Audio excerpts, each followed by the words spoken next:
adquirir sabedoria? Como eu posso me matricular nessa escola da sabedoria? A sabedoria é muito mais importante do que a própria riqueza. Há pessoas que são ricas, mas não são sábias. E elas botam tudo a perder, ou mesmo acumulando muitas coisas, não sabe bem aproveitá-las. E depois que partem, o que deixa é ainda motivo de briga e contenda. Eu gostaria de convidar você para assentarmos aos pés do rei Salomão, que no capítulo 10 do seu livro de Eclesiastes, aponta-nos o caminho da sabedoria. Ele foi um homem que não aplicou na sua própria vida esse conceito, porque, embora tenha começado o seu reinado pedindo a Deus sabedoria, e recebeu de Deus sabedoria e também riqueza, mais tarde o coração dele se corrompeu. Porque também nós precisamos nos submeter àquilo que nós ensinamos. Então, qual é esse caminho da sabedoria? Eu quero muito que você, se possível, e tendo acesso a uma Bíblia, abra comigo em Eclesiastes 10, porque vamos examinar aqui algumas figuras de linguagem para alcançarmos essa sabedoria. E no versículo 1 ele diz assim: qual a mosca morta faz o unguento do perfumador exalar mau cheiro, assim é para a sabedoria e a honra um pouco de estultícia. Salomão está aqui recorrendo a uma imagem muito comum no Oriente Médio, sobretudo no seu tempo, dos perfumadores, que trabalhavam o unguento, ou seja, a essência, para dela fazer um bom perfume. Até o dia que esse perfumador constata que tem uma mosca morta, exalando mau cheiro, no unguento, que vai desembocar num bom perfume, num perfume preciosíssimo. Tudo se põe a perder se uma mosca morta é encontrada num unguento, exalando mau cheiro, não tem conserto, tem que jogar tudo fora, descartar tudo, um grande prejuízo de trabalho e de valores. Então Salomão diz assim como essa mosca morta que exala mau cheiro, compromete, contamina e põe a perder todo esse unguento, assim também um pouco de estultícia põe a perder a sabedoria e a honra.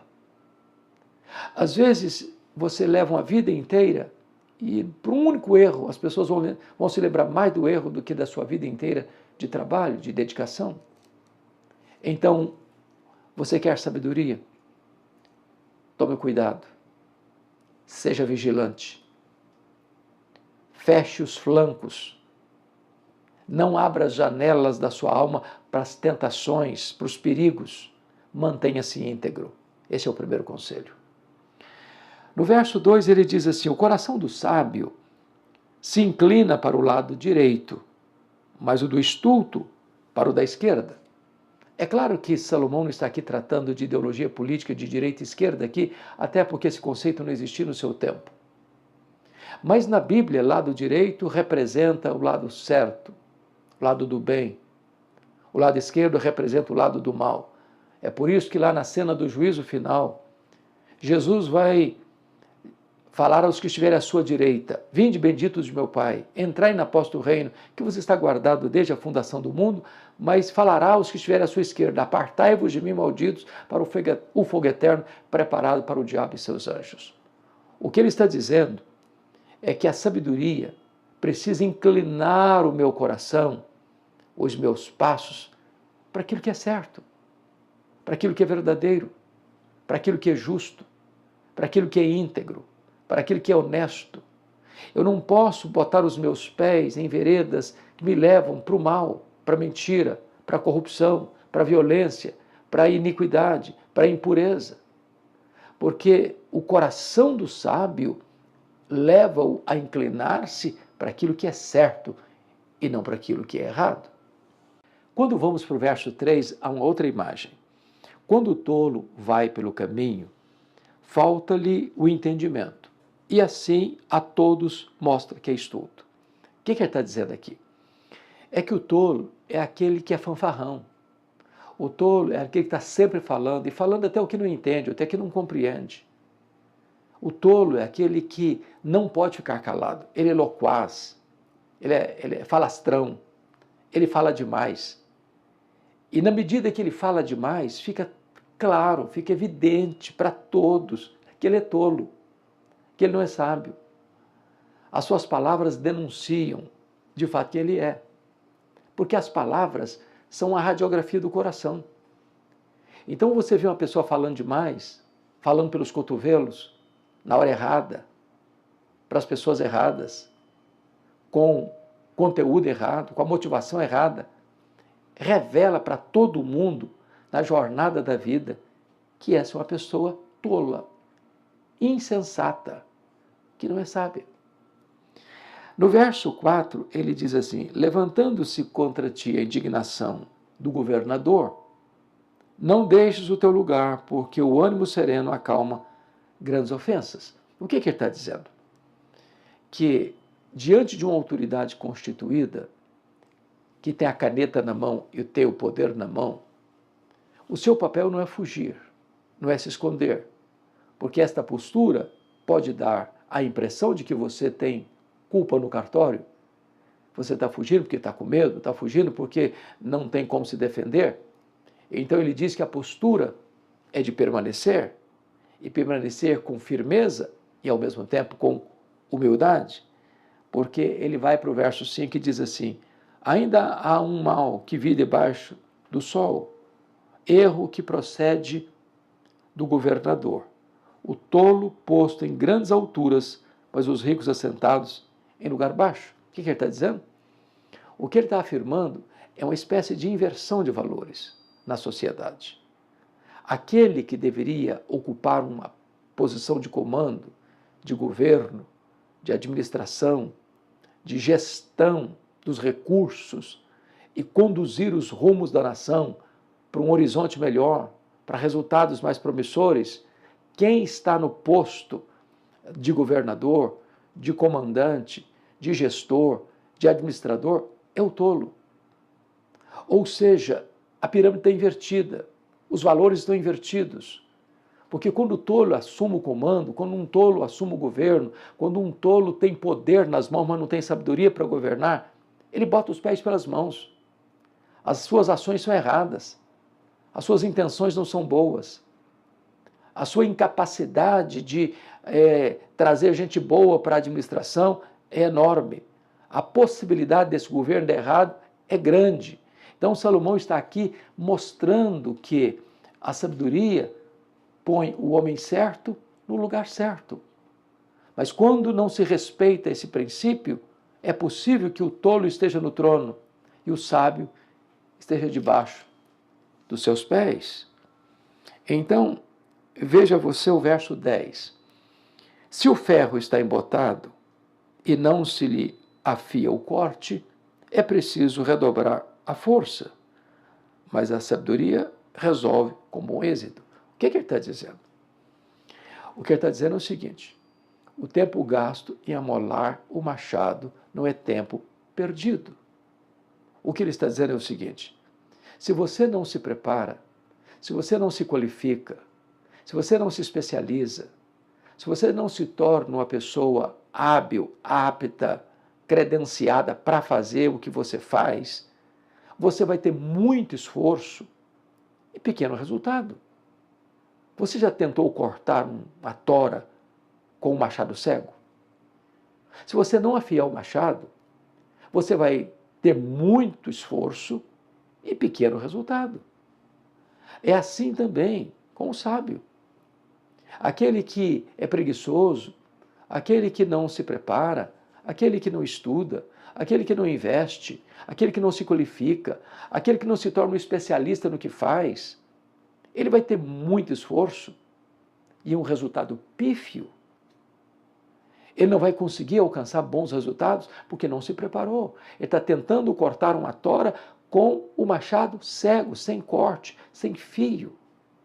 Então, sabedoria é: prepare-se, seja o melhor que você puder na sua área, especialize-se, cresça, busque novos conhecimentos, nova tecnologia, novas formas de compreender a área que você tem nas mãos para desempenhar. Mas vamos para o verso 11. Olha que coisa interessante. Olha o conselho da sabedoria. Se a cobra morder antes de estar encantada, não há vantagem no encantador. Eu não sei se você já percebeu, mas essa não é uma prática muito ocidental, não, mas é muito comum no Oriente. O encantador de cobras. E às vezes ganha dinheiro com isso. Ele bota ali uma cobra venenosa e ele põe uma música para tocar e com os movimentos da sua mão ele, como se fosse, encanta a cobra, enfeitiça a cobra. O que ele está dizendo? Se a cobra morder antes de estar encantada, não há vantagem no encantador. Ou seja, ele passa vergonha. Ele é picado por uma cobra venenosa. Ele perde a aposta. Ele perde dinheiro. Ele perde credibilidade como encantador. Agora, preste atenção. A cobra é surda. A cobra não escuta a música do encantador. A cobra tem uma percepção de movimentos. Então, aquela música ali é apenas para impressionar as pessoas à volta, mas não a cobra. A cobra age de acordo com os movimentos rápidos. Se o encantador não é rápido nos movimentos, ele é picado pela cobra antes de encantá-la. Ou seja, passa vergonha. Ele sofre consequências. O que significa isso? Significa que o sábio, ele sabe a hora certa de agir. Ele é ágil, ele é rápido, ele não é lerdo, ele não posterga, ele não deixa para depois. Ele tem habilidade, ele tem rapidez, ele conhece o assunto, ele domina o assunto. Ele não vai ser apanhado por aquilo que ele mesmo arquitetou, ele mesmo planejou. Ele tem habilidade e discernimento e sabedoria para agir na hora certa, no tempo certo, da maneira certa. Isso é sabedoria. Versículo de número 12 diz assim: nas palavras do sábio há favor, mas ao tolo os seus lábios devoram. Aqui ele está tratando do poder da palavra. Lá em Provérbios, que ele escreveu também, está escrito assim: a morte e a vida estão no poder da língua. Quem bem a utiliza, comerá do seu fruto. As palavras não são meras articulações verbais lançadas ao vento. As palavras podem dar vida, as palavras podem matar. As palavras podem reconciliar, as palavras podem botar um contra o outro como inimigo. As palavras podem pacificar uma guerra, as palavras podem provocar uma guerra. A língua é como um fogo devorador. A língua é como um veneno mortífero. Podemos matar com ela, mas a língua também é bálsamo. A língua também é terapêutica. A língua também pode construir relacionamentos, abençoar pessoas, encorajá-las, fortalecê-las, reanimá-las, erguê-las, como também pode levar a pessoa à ruína e à destruição. É isso que ele está dizendo. Nas palavras do sábio há favor, há bênção, há pastoreio, há refrigério, há bálsamo. Mas as palavras do tolo, do louco, do insensato, essas palavras destroem e devoram. Veja você a outra expressão que ele vai usar. Versículo 16. Ai de ti, ó terra, cujo rei é criança e cujos príncipes se banqueteiam já de manhã. Salomão era rei e ele teve contato com muitos reinos, e ele está trazendo aqui um ai para a terra, ou seja, para a nação, para a população que está debaixo daquele governo. E ele diz, quando o rei é criança, criança que é um símbolo de imaturidade, não está dizendo que ele é infantil no sentido de idade, mas quando um rei, um governante, seja um prefeito, seja um governador, seja um presidente, seja um marido que lidera a sua casa, seja o gestor de uma empresa, seja o pastor de uma igreja, seja um líder de qualquer instituição humana, é uma criança, em outras palavras, é imaturo, não tem maturidade, não tem sabedoria, não tem equilíbrio, pensa só em si mesmo. Ele levanta de manhã, não é para trabalhar, ele não está pensando o que eu vou fazer para melhorar a vida do meu povo, o que eu vou fazer para construir essa nação, o que eu vou fazer para melhorar a qualidade de vida das pessoas. Ao contrário, ele está se abastecendo do poder, ele levanta de manhã pensando em beber, ele levanta de manhã pensando em embriagar, ele levanta de manhã pensando em privilégios, ele levanta de manhã pensando em aproveitar o máximo que ele pode aproveitar da sua governança. Ele diz, isso aí é tolice. Ai da terra que tem um governante assim, ai do povo que tem um governante assim, ai da população que tem um governante assim. Mas vamos ao verso 17. Ele vai fazer o reverso. Ditosa, feliz, tu, ó terra, cujo rei é filho de nobres, e cujos príncipes se sentam à mesa a seu tempo, para refazerem as forças e não para a bebedice. Olha o contraste. De uma terra feliz, de uma nação bem-aventurada, de um povo que está prosperando, ao olhar o seu rei, a olhar os seus príncipes, a olhar um governo com seus escalões, assentando-se à mesa, não para bebedice, assentando-se à mesa, não antes do trabalho, mas depois do trabalho, assentando-se à mesa para refazer as forças, para trabalhar mais e melhor. Em outras palavras, o que Salomão está nos ensinando é que os governantes são servidores do povo e não exploradores do povo. Os governantes não devem ser ricos de um povo pobre. Os governantes não devem pensar em usar o poder para lucupletar-se, para benefício próprio. Eles precisam usar o poder para abençoar a população que os guindou ao poder. Então, veja você o contraste na liderança, seja política, seja econômica, seja social, seja empresarial, seja eclesiástica, seja familiar. No reino de Deus, maior é o que serve. Quanto mais alto o posto, mais deva ter humildade no coração desse líder para servir aos seus liderados. Foi assim que Jesus Cristo fez. Ele, sendo o Senhor, lavou os pés dos discípulos e disse para eles, vós me chamais, o Mestre e o Senhor, e fazeis bem, porque eu sou. Mas eu dei o exemplo para vocês. Eu lavei os pés de vocês. Então, se eu estou falando agora para você, que é um líder, politicamente falando, que é um líder na sua empresa, que é um líder na sua igreja, que é um líder na sua família, entenda isso, o líder é um líder servo. Ele está lá não para se servir, mas para servir ao povo. Mas vamos um pouco mais. Versículo 20, e eu termino aqui.